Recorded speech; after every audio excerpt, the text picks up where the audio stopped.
Hello, good morning students.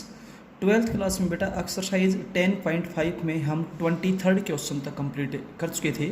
अब question number 24th में चलते हैं। 24th क्वेश्चन की थर्ड पार्ट में ट्रायंगल के तीनों वर्टिसेस दे रखे हैं आपको। अब वर्टिसेस का बेटा नाम दे रखा है, ठीक है, अदरवाइज आप अपनी तरफ से ले सकते हैं।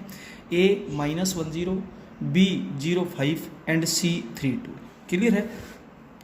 आपने इंटीग्रेशन का यूज करते हुए ट्रायंगल ए बी सी का एरिया फाइंड आउट करना है। अदरवाइज ट्रायंगल का एरिया फाइंड आउट करने के और भी कई फॉर्मूले होते हैं, बट क्लियर लिखा मिलेगा आपको अगर यहाँ से क्वेश्चन बनता है तो कि by using integration find the area of A triangle. तो सबसे पहले क्या है कि इस ट्रायंगल की तीन वर्टिसेस है, तो बेटा तीन ही साइड होंगी इसकी, ए बी, बी सी और ए सी। तो सबसे पहले आप तीनों साइड्स की इक्वेशन बताइएगा। Equation of side A B is, अब ए बी के दो पास पॉइंट है और ये कॉन्सेप्ट आपके पास 11th में आ चुका है कि जब एक लाइन के दो पास पॉइंट ए और बी होते हैं तो उसकी इक्वेशन बताने का बेटा फॉर्मूला होता है y-y1 is equals to m into x minus x1। m means होता है स्लोप है, और लाइन के जब दो पास पॉइंट हो तो उसका स्लोप बताने का तरीका होता है y2 minus y1 upon x2 minus x1। और जब ये फॉर्मूला लगाएंगे तो ए बी की इक्वेशन है, तो आप अपने मन में ए के जो कोऑर्डिनेट्स है उन्हें तो x1 और y1 माने, और जो बी के कोऑर्डिनेट्स है उन्हें x2 और y2 माने, और इसको बेटा सिंप्लीफाई कर ले। इसके बाद बी सी की इक्वेशन बताएंगे। बी सी के जब इक्वेशन बताएंगे तो भी बिल्कुल सेम यही फॉर्मूला आप अप्लाई कर देंगे। y-y1 is equals to y2 minus y1 upon x2 minus x1 into x minus x1। Line का नाम BC है, साइड का नाम, इसलिए आप B के जो कोऑर्डिनेट्स होने x1 y1 मानिए और C के जो कोऑर्डिनेट्स होने x2 और y2 मानिए। बिल्कुल सेम यही फॉर्मूला अप्लाई किया गया है। ये आपके पास 11th में लाइन का जो चैप्टर था स्ट्रेट लाइन उसमें आ चुके हैं। ऐसे ही बेटा आप इक्वेशन AC भी फाइंड आउट कर देंगे। जो AC साइड है उसकी भी इक्वेशन, AC की दो पास पॉइंट हो गए A और C। A के जो कोऑर्डिनेट्स होने हैं मैं x1 y1 मान लूंगा और जो C के कोऑर्डिनेट्स होने x2 y2 मान लेंगे, और बेटा कैलकुलेशन में गलती ना होने दें। इस तरीके से तीनों इक्वेशन आ जाएंगे, इन्हें फर्स्ट, सेकंड और थर्ड नंबर आप डाल दें। इसके बाद आप डायग्राम बनाएंगे। A पॉइंट है -10, B पॉइंट है 0,3 और C पॉइंट है 3,2। इन तीनों पॉइंट्स को बेटा प्लॉट करके ज्वाइन कर देंगे। इस तरीके से आपके पास ट्रायंगल बन जाएगी, और जो ट्रायंगल है उसको शेड कर दीजिए। Shaded portion is the required area. Required area कैसे फाइंड आउट करेंगे आपको पता है, इंटीग्रेशन का यूज करते हुए हम एरिया तब फाइंड आउट कर सकते हैं जब वो किसी एक्सिस से टच हो। अब ट्रायंगल प्योरली ऊपर या प्योरली नीचे बने तो ध्यान रहे एक्स एक्सिस पर परपेंडिकुलर डाले। ये तो -1 है, ये 0 पर डलेगा, ये 3 पर डलेगा, तो -1 से 0 तक। और बेटा यहाँ भी नंबर डाल दीजिए, ए बी को फर्स्ट, बी सी को सेकंड, ए सी को थर्ड। हमने यहाँ पर ऐसे नंबर डाले हैं। ये नहीं कि किसी साइड को कोई भी नंबर डाल देना, ऐसा नहीं। जैसा आपने यहाँ पर डाल रखा है वैसा ही आप डायग्राम में डालिए। A B first, B C second, A C third, यहाँ पर भी ऐसा ही डाला गया है, ठीक है। अब देखिए लिमिट है -1 से 0, x is equal to -1, x is equal to 0, x axis. और देखिए पेन किसके ऊपर से आ रहा है बेटा, साइड फर्स्ट के ऊपर से। तो बेटा लिमिट -1 से 0, लिमिट x के आगे क्या आएगा dx, और आपको पता है जब dx आएगा तो यहाँ पर y आएगा। y पॉजिटिव जब होगा जब वो x एक्सिस हो, नेगेटिव जब होगा जब बिलो x एक्सिस। तो बेटा वो x एक्सिस है, y पॉजिटिव होगा। फिर बेटा ये एरिया भी ऐड कर देंगे, लिमिट 0 से 3, ध्यान दीजिए। और पेन की साइड के ऊपर से आ रहा है BC के ऊपर से, जिसको आपने सेकेंड नंबर डाला है। तो बेटा लिमिट 0 से 3, y of the curve second. अब आप ध्यान दें, ये एरिया आपने फाइंड आउट कर लिया, प्लस ये एरिया आपने फाइंड आउट कर लिया, लेकिन ये तो एक्स एक्सिस तक हो गया। तो बेटा ये एरिया आपको सब्ट्रैक्ट करना पड़ेगा जो AC के अंडर में आता है, यानी कि थर्ड लाइन के अंडर में आता है। और लिमिट है -1 से 3 तक, लिमिट -1 से 3, लिमिट x के ताकि dx होगा, y of the curve third. और बेटा अब आप इसको सॉल्व कर लेंगे, ये आपका रिजल्ट आ जाएगा, ठीक है। इस तरीके से बेटा सभी क्वेश्चन होंगे। अब इस क्वेश्चन का मैं फोर्थ पार्ट भी आपको करवा देता हूँ। देखिए इसका फोर्थ पार्ट क्या बोलता है, the vertices of triangle ABC are ABC। सबसे पहले जो साइड AB है हम उसकी इक्वेशन बता रहे हैं, बिल्कुल वही फॉर्मूला अप्लाई करते हुए y-y1 is equals to y2 minus y1 upon x2 minus x1 into x minus x1। AB side की इक्वेशन को नंबर फर्स्ट डाल दें। इसके बाद आप BC साइड की इक्वेशन बताने के लिए बिल्कुल यही फॉर्मूला अप्लाई करने पर, फॉर्मूला आपको याद होना चाहिए।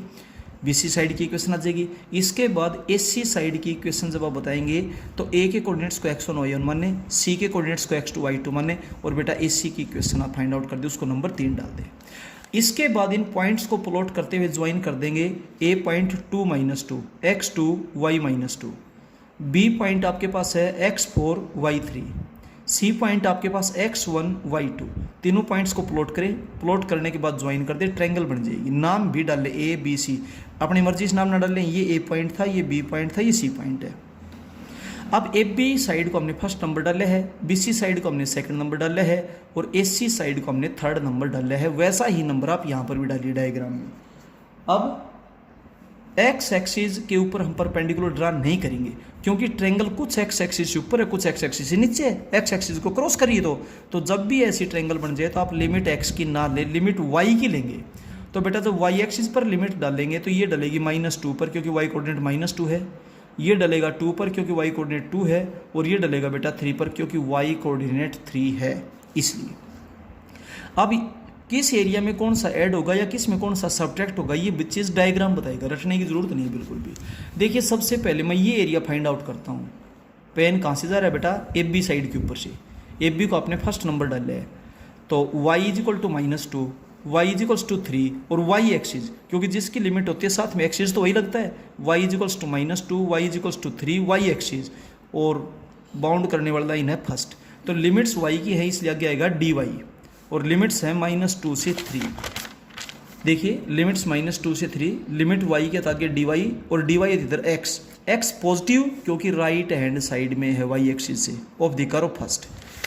अब डायग्राम पे फिर ध्यान दें, ये एरिया सब्ट्रैक्ट कर देंगे। अब आप ये कंप्लीट एरिया निकाल चुके हो, इस कंप्लीट एरिया में से एक तो ये एरिया आप सब्ट्रैक्ट कर देंगे। ये एरिया कहाँ से, लिमिट है -2 से 2 तक, y = -2, y = 2, y axis bound क्या करती है, थर्ड लाइन, थर्ड साइड।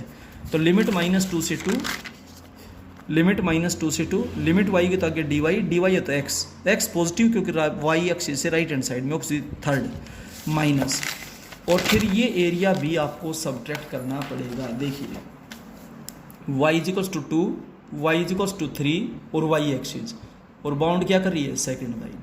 ठीक है, इसके अकॉर्डिंग चलेंगे आप, तो आपके पास ये हो गया limit 2 to 3 x of the curve second, और dy। हर जगह से आप x की वैल्यू बताइए, dy या इट मीन्स आप y के रिस्पेक्ट में हर जगह इंटीग्रेशन करेंगे, और आप लिमिट अप्लाई कर देंगे बेटा, अपर लिमिट माइनस है लोअर लिमिट। इस तरीके से आपका रिजल्ट 13/2 स्क्वायर यूनिट्स आ जाएगा। अब एक क्वेश्चन 25th है, उसमें इससे उल्टा है। 24th क्वेश्चन में क्या था कि ट्रायंगल के तीनों वर्टिसेस थे, और हमने ट्रायंगल की तीनों साइड्स की इक्वेशन बताई। अब ट्रायंगल की तीनों साइड्स की इक्वेशन दे रखी है, हमने वर्टिसेस बताने हैं। ठीक है, 24th जो क्वेश्चन था उसमें तीनों वर्टिसेस दिए थे, हमने साइड्स की इक्वेशन बताई थी फॉर्मूला लगाते हुए। लेकिन अब तीनों साइड्स दे रखे हैं और आपने वर्टिसेस बताने हैं। अब ये कॉन्सेप्ट आप 11th में बेटा पढ़ चुके हो कि जब दो लाइंस की इक्वेशन दे रखी हो और आप उनका point of intersection find out करना चाहते हैं, तो दोनों की इक्वेशन को सोल्व कर लो, उनका पॉइंट ऑफ इंटरसेक्शन आ जाएगा। तो इसलिए बेटा solving first and second, first और सेकंड को सोल्व करेंगे। रफ पेज पे सोल्व कर लेना बेटा आप, या तो x के कोफिशिएंट बराबर करें या y के कोफिशिएंट बराबर करें, और बराबर करने के बाद अगर उनके सेम साइन है तो सब्ट्रैक्ट कर दें, और अगर उनके अपोजिट साइन है तो उन्हें ऐड कर दें। ठीक है, तो a के कोऑर्डिनेट्स आपके पास हो जाएंगे, x की वैल्यू आपके पास आएगी 0, y की वैल्यू आपके पास आएगी 1। इस टाइप से बेटा a के कोऑर्डिनेट्स 0, 1 हो जाएंगे। फिर आप सेकंड और थर्ड को सोल्व करेंगे। जब आप सेकंड और थर्ड को सोल्व करेंगे तो बेटा x की वैल्यू तो आपके पास आ जाएगी 2 और y की वैल्यू आपके पास आ जाएगी 3। ठीक है, तो b के कोऑर्डिनेट्स 2, 3 हो जाएंगे। इसके बाद आप फर्स्ट और थर्ड को जब सोल्व करेंगे, ठीक है, तो बेटा आपके पास x की वैल्यू 4 आएगी और y की वैल्यू -1। वैल्यू आप आगे पीछे किसी की फाइंड आउट करें, लेकिन जब पॉइंट लिखे तो पहले x कोऑर्डिनेट और बाद में क्या लिखेंगे, y कोऑर्डिनेट। तो बेटा सबसे पहले solving first and second, a coordinate आ जाएगा। सेकंड और थर्ड को सोल्व करें b आ जाएगा, फिर फर्स्ट और थर्ड को सोल्व करेंगे तो c आ जाएगा। इस टाइप से तीनों के तीनों पॉइंट्स आ गए। अब इन तीनों पॉइंट्स को आप प्लॉट कीजिए और उन्हें ज्वाइन करते हुए ट्रायंगल ABC आ जाएगी। A01 x0 y1 x2 y3 x2 y3, b point जैसा नाम यहाँ पर वैसा यहाँ डालें। C4 minus 1 X4 Y minus 1। ठीक है, इनको ज्वाइन कर दे, ज्वाइन कर दिया। ज्वाइन करने के बाद बेटा ट्रेंगल उसको आप सेड कर दे, shaded portion is the required area. अब ये ट्रेंगल भी बेटा कुछ तो एक्स एक्सिस से ऊपर है, कुछ एक्स एक्सिस से नीचे है, इसलिए हम एक्स एक्सिस के ऊपर लिमिट नहीं लेंगे, वाई की लिमिट लेकर के चलेंगे। आप यहाँ से वाई एक्सिस पे परपेंडिकुलर डालिए, यहाँ से वाई एक्सिस पे परपेंडिकुलर डालेंगे, -1 पे डलेगा, ये 1 पर है ही, और ये बेटा 3 पर डलेगा क्योंकि वाई कोऑर्डिनेट 3 है। अब आपको बेटा साइड फर्स्ट सेकंड थर्ड नहीं पता चलेंगे, कैसे पता चलेंगे मैं बताता हूँ। ए पॉइंट कब आया था, जब फर्स्ट और सेकंड को सोल्व किया, तो ये फर्स्ट साइड आती है सेकंड होगी, और ये फर्स्ट आती है सेकंड होगी। बी पॉइंट कब आया था, जब सेकंड और थर्ड को सोल्व किया था, तो ये सेकंड ये थर्ड या फिर ये थर्ड, तो सेकंड कॉमन है ना। ए पॉइंट आया था फर्स्ट और सेकंड से, बी पॉइंट आया था सेकंड और थर्ड से, तो सेकंड लाइन दोनों की कॉमन है, तो पता चल गया ए ये फर्स्ट साइड है, ये सेकंड है, ये थर्ड है। एक बार फिर से चेक कर लीजिए, ए पॉइंट फर्स्ट और सेकंड का पॉइंट ऑफ इंटरसेक्शन है, बी सेकंड और थर्ड का है, सी थर्ड और फर्स्ट का है। ठीक है, अच्छे से इनको चेक करें, मन मर्जी ये नहीं कि भाई कहीं भी फर्स्ट साइड लिख दी, कहीं सेकंड कहीं थर्ड ना, जैसा यहाँ पर है उसके अकॉर्डिंग ही हो। ठीक है बेटा, अब देखिए सबसे पहले ये एरिया बताएंगे जो थर्ड साइड के ऊपर से आपका पेंजर है, और लिमिट बेटा y की है, y is equal to -1 y is equals to 3, limit -1 से 3, लिमिट y के तो आगे क्या आएगा dy, और dy है तो बेटा x of the curve third. अब आप ये कंप्लीट एरिया फाइंड आउट कर चुके हो, उसमें से ये एरिया भी सब्ट्रैक्ट करना पड़ेगा, ये भी सब्ट्रैक्ट करना पड़ेगा, तो ये तो आप फर्स्ट लाइन के ऊपर से जा रहे हो। लिमिट है -1 से 1, लिमिट -1 से 1, y is equal to -1 y is equals to 1 y axis, और first x of the curve first dy minus, और बेटा अब लिमिट है 1 से 3। ठीक है, y is equals to 1 y is equals to 3 y axis, जिसकी लिमिट्स होती हैं 7 एक्सिस तो वही लगता है, और बेटा ये सेकंड है। ठीक है, अब हर जगह से आप x की वैल्यू फाइंड आउट करेंगे, और बेटा dy इट मीन्स y के रिस्पेक्ट में इंटीग्रेशन करेंगे, और लिमिट का आपको पता ही है अपर लिमिट माइनस लोअर लिमिट, इस तरीके से बेटा आप कैलकुलेशन करेंगे। इस क्वेश्चन का सेकंड पार्ट बिल्कुल सेम है, उसको बेटा आप खुद ब खुद करेंगे। इसके बाद चलते हैं इस एक्सरसाइज के लास्ट क्वेश्चन में, 26th क्वेश्चन। 26th क्वेश्चन में क्या कहा गया है, एक कर्व दे रखा है, the given curve is x square plus y square is equals to 9। इसको मैंने नंबर फर्स्ट डाल दिया। बेटा आप इसको फेस को देखो और इसको सर्कल की इक्वेशन से कंपेयर कीजिए, बिल्कुल हो जाएगा। एक्स स्क्वायर को लिखो x माइनस 0 का होल स्क्वायर, वाई स्क्वायर को लिखो y माइनस 0 का whole square is equal to 9 को लिखो 3 का स्क्वायर, क्योंकि सर्कल की standard form x minus h का whole square plus y minus k का whole square is equals to r square होता है। क्लियर है?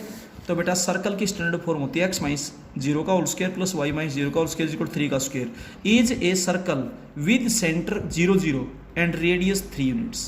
तो ये सर्कल की इक्वेशन होगी। ठीक है, सबसे पहले आप सर्कल का डायग्राम ड्रा कर दें, सेंटर पॉइंट ओरिजिन और बेटा रेडियस 3 1 2 3 और एक सर्कल ड्रा कर दें। एक आपसे पॉइंट दिया हुआ है a -1 और 2 रूट 2। तो drawing the rough sketch of the curve first and plotting the point a on it. तो हमने बेटा इसका रफ स्केच ड्रा कर दिया और रफ स्केच ड्रा करने के बाद इसके ऊपर पॉइंट ले लिया गया। ठीक है, अब क्वेश्चन में आपसे पूछा क्या गया है कि जो ये पॉइंट है ना -1 और 2 रूट 2, इस पॉइंट से पास होते हुए एक तो टेंजेंट ड्रा करें। टेंजेंट वो लाइन है जो सर्कल को टच करती हुई पास होगी, और एक नॉर्मल ड्रा करें। नॉर्मल उसी पॉइंट से पास होगी बट टेंजेंट के साथ परपेंडिकुलर होती है। टेंजेंट भी एक लाइन होती है, नॉर्मल भी एक लाइन होती है। टेंजेंट एक ऐसी लाइन होती है जो उस कर्व को टच करती हुई पास होती है, सर्कल को टच करती हुई पास होगी। नॉर्मल का पास पॉइंट तो यही होगा बट ये टेंजेंट के साथ 90 डिग्री का एंगल बनाएगी, इसको नॉर्मल बोलते हैं। ये भी एक लाइन होती है। क्लियर है? तो आप जब इन दोनों के, और क्वेश्चन ये पूछा गया टेंजेंट, नॉर्मल और एक्स एक्सिस, इन तीनों से जो एरिया बाउंड है ना वो एरिया बताओ। तो इन तीनों से बाउंडेड एरिया इंटीग्रेशन का यूज करते हुए अगर हम बताना चाहेंगे तो हमारे पास इनकी इक्वेशन होनी चाहिए, टेंजेंट की भी और नॉर्मल की भी। टेंजेंट भी एक लाइन है, नॉर्मल भी एक लाइन है, और किसी भी लाइन की इक्वेशन बताने के लिए उसका पास पॉइंट और स्लोप दोनों चीज़ मालूम होनी चाहिए। तो पास पॉइंट तो हमारे पास अवेलेबल है, टेंजेंट का भी यही पास पॉइंट है, नॉर्मल का भी यही पास पॉइंट है, स्लोप चाहिए। अब ये बेटा हम 8.2 की एक्सरसाइज में आपने करवाया था कि जो dy/dx होता है ना वो उस कर्व का टेंजेंट का स्लोप होता है। तो इसलिए जो कर्व था x square plus y square equals to 9, इसका हम डेरिवेटिव करते हैं। एक्स स्क्वायर का डेरिवेटिव 2x, वाई स्क्वायर का 2y into d y upon d x is equal to 9 का हो जाएगा 0। यहाँ से आप d y upon d x की वैल्यू बताएंगे, ये टर्म एज इट इज, इस टर्म को आप राइट में ले जाइए, नेगेटिव हो जाएगा, जो मल्टीप्लाई में उसको डिवाइड में भेज दीजिए, 2 से 2 कैंसिल हो जाएगा, d y upon d x minus x upon y हो गया। अब ए पॉइंट आपको दे रखा क्योंकि टेंजेंट ए पॉइंट से पास होती है, ए पॉइंट पर आप इसकी वैल्यू बताएंगे तो एक्स की जगह -1 पुट कर दें और वाई की जगह 2√2 पुट कर दें, तो d y upon d x आपके पास 1/2√2 हो गया। ये है स्लोप ऑफ टेंजेंट। तो इस चीज़ के बारे में आपको पता होना चाहिए कि d y upon d x slope of tangent होता है भाई। क्लियर है बेटा? ये था। अब नॉर्मल और टेंजेंट आपस में परपेंडिकुलर होते हैं, तो जब टेंजेंट का स्लोप आपके पास 1/2√2 है और जब दो लाइन आपस में परपेंडिकुलर हो, तो ये 11th में आपके पास आ चुका है कि उनके स्लोप एक दूसरे के नेगेटिव रेसिप्रोकल होंगे। तो स्लोप ऑफ नॉर्मल इसका नेगेटिव रेसिप्रोकल, इसका रेसिप्रोकल तो 2√2 और नेगेटिव हो जाएगा, इसको m2 का नाम डाल दिया। इसके बाद इक्वेशन ऑफ टेंजेंट इज, बेटा टेंजेंट की इक्वेशन क्या होगी, फॉर्मूला है y minus y1 is equals to m into x minus x1। y minus y1 y coordinate हो गया, x minus x1 x coordinate -1 था, +1 हो गया भाई, और ये बेटा इसका स्लोप है। 2√2 इधर डिवीजन में था, इधर मल्टीप्लाई में लिया हो, 2√2y माइनस 2 को 2 से मल्टीप्लाई करेंगे 4, इसको 2 हो जाएगा 8 इज इक्वल्स टू x + 1। सभी टर्म्स को एक तरफ कर दिया, x minus 2√2y plus 9 is equals to 0। ये आपके पास टेंजेंट की इक्वेशन आ गई। तो टेंजेंट एक लाइन है और एक लाइन की इक्वेशन बताने के लिए आपको दो चीज़ें मालूम होनी चाहिए, एक स्लोप और एक पास पॉइंट। तो पास पॉइंट तो था ही, स्लोप चाहिए था, तो जो डेरिवेटिव होता है वो स्लोप ऑफ टेंजेंट होता है। और जब आपको टेंजेंट का स्लोप आ गया तो नॉर्मल का तो आप बिल्कुल आराम से बता देंगे, क्योंकि टेंजेंट और नॉर्मल आपस में परपेंडिकुलर होते हैं। ये कॉन्सेप्ट हम आपको करवा चुके हैं बेटा 8.2 की एक्सरसाइज में, ठीक है। ये टेंजेंट। अब नॉर्मल की इक्वेशन के लिए भी formula y minus y1 is equals to m। अब की बार नॉर्मल का स्लोप यही है भाई, -2√2 इंटू एक्स माइनस x1, वो -1 था इसलिए प्लस हो गया। अब इसको अंदर मल्टीप्लाई करें, ये दोनों टर्म्स कैंसिल हो जाएंगे, ये आ गया। अब आप एक बात ध्यान दीजिए कि हम ये जानना चाहते हैं कि टेंजेंट एक्स एक्सिस को कहाँ पर काटता है। कोई भी कर्व, लाइन हो, चाहे पैराबोला हो, चाहे सर्कल हो, इलिप्स हो, हाइपरबोला हो, जहाँ एक्स एक्सिस को काटेगा वहाँ वाई कोऑर्डिनेट 0 होगा। तो आप टेंजेंट की इक्वेशन में वाई को 0 पुट कर दो, टेंजेंट की इक्वेशन में y को 0 पुट कर दो। जब आप y को यहाँ पर 0 पुट करेंगे तो x की वैल्यू -9 आएगी आपके पास। तो इसके कोऑर्डिनेट्स -9 और 0 हो गए। और आप ये जानना चाहते हैं कि नॉर्मल एक्स एक्सिस को कहाँ पर काटता है, तो नॉर्मल की जो इक्वेशन है उसमें आप y को 0 पुट करें तो x की वैल्यू भी आपके पास 0 ही हो जाएगी। तो ये आपके पास ओरिजिन हो जाएगा 0 0, ठीक है। ए पॉइंट से आप परपेंडिकुलर ड्रा कीजिए, ये परपेंडिकुलर आपका -1 पे ड्रा होगा।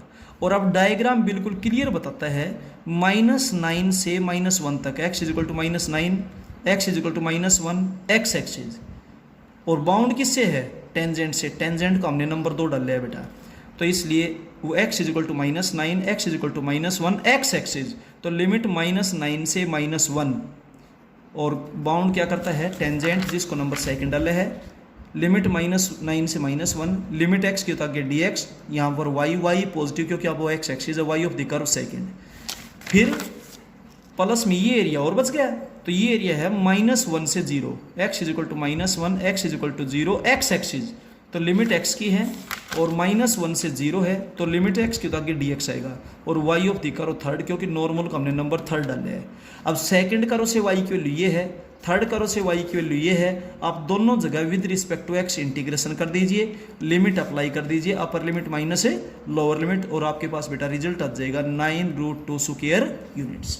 इस तरीके से बेटा ये एक्सरसाइज आपकी कंप्लीट होती है, ठीक है। तो आप अपनी नोटबुक को अपडेट कीजिए। किसी भी पर्टिकुलर क्वेश्चन में अगर आपको प्रॉब्लम है तो आप फ़ोन निकल ली या व्हाट्सएप पे या जूम पे बेटा डिस्कस कर सकते हैं, बट किसी भी क्वेश्चन को गलत ना करें, हर क्वेश्चन को समझ कर करें। बाकी हर क्वेश्चन में 5 स्टेप थे, गिवन कर्विज, पॉइंट ऑफ इंटरसेक्शन, इसके बाद डिटेल, इसके बाद डायग्राम और उसके बाद एरिया। लेकिन एक तो ट्रायंगल वाले क्वेश्चंस डिफरेंट चले हैं। अगर वर्टिसेस हों तो साइड्स की इक्वेशन बताएंगे, और अगर साइड्स की इक्वेशन दे रखी हो तो वर्टिसेस बताएंगे। उसके बाद एरिया, और एरिया निकालने के लिए बेटा किस एरिया में कौन सा एरिया जुड़ेगा, किस में कौन सा घटेगा, ये बेटा डायग्राम से क्लियर हो पाएगा, ठीक है। और ट्रायंगल अगर प्योरली ऊपर या प्योरली नीचे हो एक्स एक्सिस से, तो बेटा आप एक्स एक्सिस पे परपेंडिकुलर डालिए, लेकिन कुछ ऊपर और कुछ नीचे, तो बेटा वाई एक्सिस की लिमिट लेकर चलिए, वाई एक्सिस पे परपेंडिकुलर डालिएगा। ठीक है, तो इस तरीके से बेटा एक क्वेश्चन, और ये था बेटा टेंजेंट और नॉर्मल से। आपको पता होना चाहिए 8.2 की एक्सरसाइज हम कर चुके हैं। किसी भी कर्व का जब आप डेरिवेटिव करते हैं तो dy अपॉन dx का मतलब स्लोप ऑफ टेंजेंट होता है, और जब टेंजेंट का स्लोप आपको मालूम हो गया तो नॉर्मल और टेंजेंट आपस में क्या होते हैं, परपेंडिकुलर होते हैं, इसलिए उनके स्लोप जब एक दूसरे के नेगेटिव रेसिप्रोकल होंगे। क्लियर बेटा, इस तरीके से एक्सरसाइज आपकी कंप्लीट होती है। नोटबुक को अपडेट करें, किसी टाइप कोई प्रॉब्लम के लिए कॉन्टेक्ट करें। Okay, thank you.